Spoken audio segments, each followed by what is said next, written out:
Welcome to Slayer the Alchemist, where we discuss all things heavy metal and hard rock. And on today's episode, I have a question for you. What is the music scene like where you live? What is the hard rock, heavy metal scene like in your town? I think every place has its own feel, its own history, its own vibe, its own things going on. So I'm really curious what it's like for you where you are. Maybe you're somebody who lives in an area where you have to travel 30 minutes or an hour to get to an area where there are shows, where there is more nightlife things and stuff like that. So I'm curious, what is it like for you? What are the venues like? How many venues are there for you to see shows? Are there a lot of record stores and stuff like that where you are? Are there any unique venues or places where shows come to? Florida is an interesting place. I always say this to my friends. If you look at a map, you'll see that you can only really go down and up in Florida. Florida is not very wide. So when you get to the top of Florida, to drop down to get to the major cities, you got to drive 4 to 6 hours. Gainesville is sort of towards the top there. So is Jacksonville. But most of the bands that come in, they go to either Orlando, Tampa, or Miami. Now, I don't know if I mentioned this. I live in Tampa. And so for a lot of bands, as they're coming down towards Florida, they may play Nashville, they may play Atlanta. And then to get into Florida, you got to drive 6, 8 hours just to get in. And then to get out, to get to the top of Florida, you got to drive 6 to 8 hours to get to the top. And then if you're going to Texas or the West Coast, you have a long ride. So Florida isn't always very accessible to a lot of bands. So you'll see a couple things happening. You'll see the bigger bands that can afford to come in here and play, they're flying in and out. You'll often see bands start or end their tours in Florida because Florida is an easy place to fly in and out of because of the tourist stuff, Disney World and stuff like that. In Miami, you can get cheap plane flights. And they can afford to do that. They can afford to fly in and play Miami, play Orlando, and then just leave. For the mid-size and smaller bands, you'll see them often try to play 3 or 4 shows in Florida because it's just not worth dropping all the way in just to play one show in Orlando and then driving all the way out. For a lot of them, that's not worth it. In Tampa and Orlando, the two main, I'd say Tampa, Orlando, and Miami are the main places where a lot of rock and metal shows come to. Tampa and Orlando are only about an hour and 15-minute drive, an hour and a half drive from each other. So they're kind of far enough away that mid-sized, smaller bands can play both Orlando and Tampa, and it won't affect their draw too much. In fact, as I talk about the venues here in Tampa, there's the people who run the one mid-sized venue, they just recently started running another venue in Orlando. And I think that I've noticed that when bands come in now, they'll play Saturday night in Tampa and they'll play Friday in Orlando, or they'll play Thursday in Orlando, Friday in Tampa. So I'm guessing it's like a setup where they're like, hey, we can give you 2 shows. It's going to affect the draw a little bit because if a decent band comes in and they're only playing in Orlando, people will drive from Tampa to see them, or vice versa. People from Orlando will drive to Tampa. But if they're playing in Orlando and Tampa, obviously I'm not going to drive to Orlando to see them. I'm just going to see them where I live. So it probably affects the draw of the band a little bit. You won't see bigger bands. You won't see Ghost, for instance. Whenever they come in, they play either Orlando or they play Tampa. Like they're coming into Tampa in a couple weeks and they're playing Tampa. I bet you they're probably playing Miami, and maybe they're playing like Jacksonville or Gainesville. All those places are far enough away from each other that somebody's not going to drive from Jacksonville down to Tampa. That's just way too far for them. I'm not going to drive to Jacksonville for a show. It's way too far. All right, so in Tampa, you have the different size venues, and I'm guessing that most cities are a similar type of setup. So you have your big places. You have Amalie Arena. That's where the Tampa Bay Lightning play.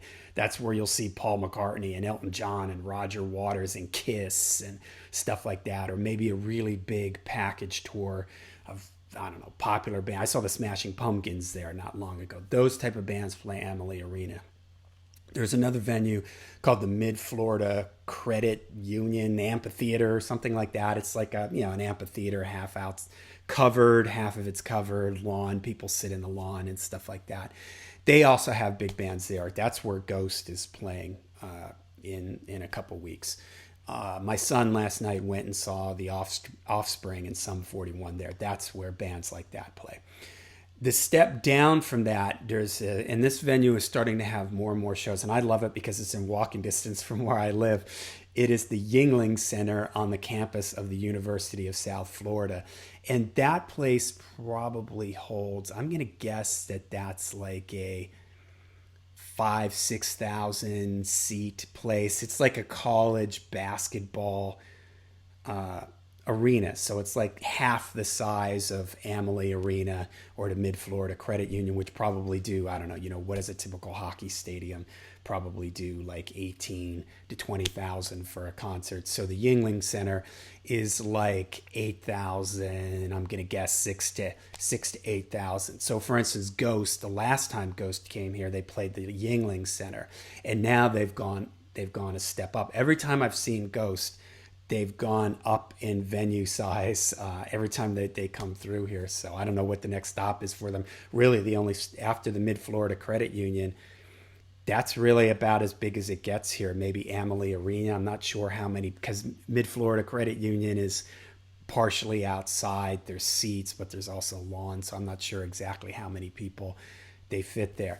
All right. Then after that, you have what I call these mid-level bands, right? This place called the Orpheum, and the Orpheum, I'm gonna guess, probably does like 800 people. It was in a different venue. It is now moved, and they have an outside area that for bigger shows they do them on the stage outside, and they have it in the club on the inside is pretty big. It used to just be, they had one stage in the old venue, but now it's a little bit bigger. When they have slightly bigger shows, they take it outside. Now there, at the Orpheum, you'll see, I've seen tons of bands there. That's where bands like Mayhem, I saw At the Gates there. I've seen, gosh, I'm drawing a blank on all. I've just seen so many bands. That's where all the bands of like that level will come to. Stradivarius, I've seen Sonata Arctica there.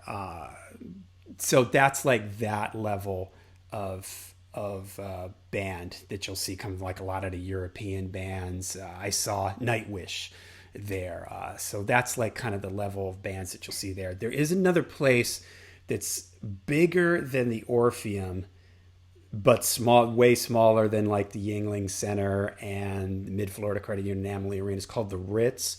But the Ritz, at this point, pretty much only does electronic shows and DJs and stuff like that.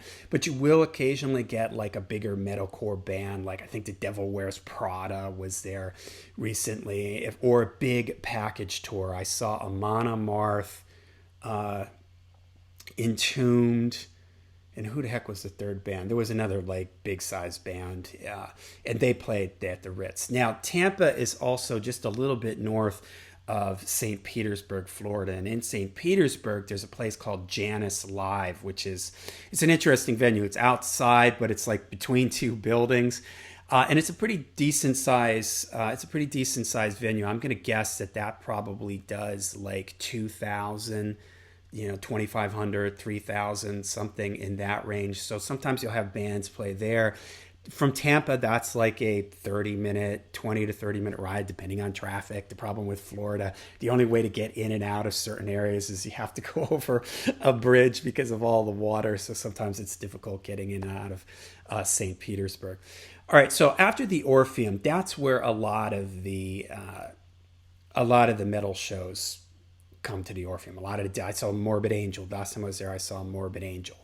Deicide plays there. That's where all that level of band plays. Now, when you go a step down, you're looking at, there's a place called the Crowbar.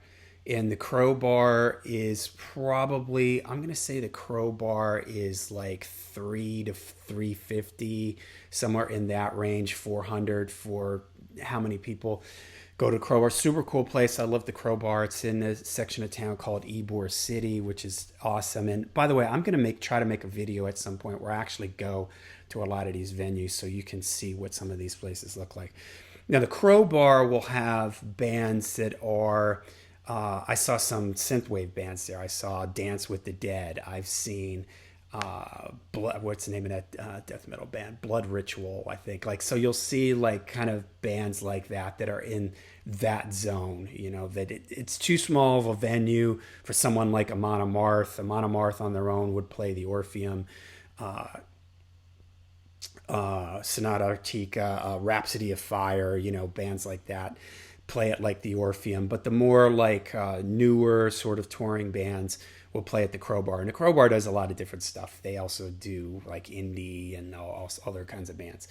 The other place of that size is a place called the Brass Mug, which is sort of a historic venue because they only do metal at the Brass Mug. And now they're not open every night of the week. Depends on when shows are coming through. They're almost always open on the weekends. And you will occasionally see some bigger bands like Obituary plays there a lot. The Brass Mug is probably the same size as the Crowbar, maybe a little bigger, maybe around 400, something like that, 450. So you'll get the death metal bands will play there, touring death metal bands. That's the place where if you're a small band, you can reach out to them and you can play there on a Monday night. They'll let you play there on a Monday night. They put together a lot of local bands and package bills where you'll have 8 bands on the bill, on a Saturday or a Sunday or something like that. So a lot of the local bands play the Brass Mug. You will occasionally see local bands play the Crowbar. Local bands will open up for acts at the Orpheum. The Orpheum is also, the Brass Mug is only like, I could practically walk to the Brass Mug if I wanted to. I'm only like 2 miles from the Brass Mug. The Orpheum in its new location is also very close to where I live. Right in that same area, right down the street from the Brass Mug, is a place called Skipper's Smokehouse, which serves fish, and it has like fish and that kind of stuff, oysters and stuff on their menu. They have a restaurant, and there's an outdoor stage, and they have more like jam band type of stuff, like Grateful Dead tribute bands, and Wishbone Ash played there. I've seen Wishbone Ash there, so that's a cool venue too. There's also another really cool place, and this is more for local bands, called the New World Brewery. I love the New World Brewery. They have a cool beer garden. They've got a nice restaurant, and they have a small little concert hall that probably holds, I'm going to guess, like 250, maybe something like that. There's a lot of dark wave and electronic acts come through there, but you'll also see local bands like tribute bands. They do a lot of tribute bands. There was a Metallica tribute band there not that long ago. I saw a David Bowie tribute band there. So that's pretty much it for. There's also another place, the Pegasus Lounge. They do like local acts, but that's a pretty small place. And there's little places here, and there's a place called the Born Free Pub. They do local bands. That's just basically a bar. I've never actually been to the Born Free, but they do bands, and they'll do extreme metal shows, and local bands will play there. As far as other things, record shops, for instance, there's Mojo Books and Records, which is close to where I live. There's Sound Exchange, which is also close to where where I live.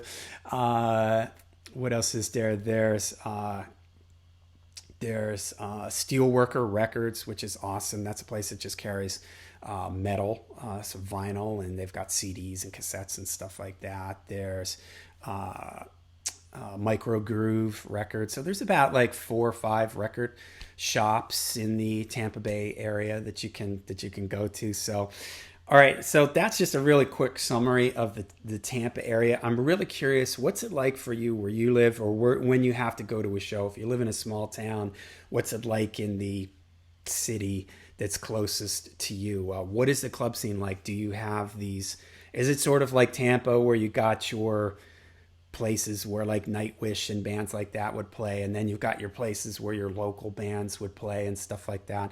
What's the music store scene like for you? Are there a lot of record shops? I'm really curious because I always find it really interesting. If you want to share with us where it is, exactly where you're from, you can do that. If you just want to say you don't want people to know where you're where you're from. You want to remain anonymous. You can just sort of give us what it's like where you are. So let me know in the comments down below. Looking forward to reading them. Till we see you again, make sure you rock hard, ride free.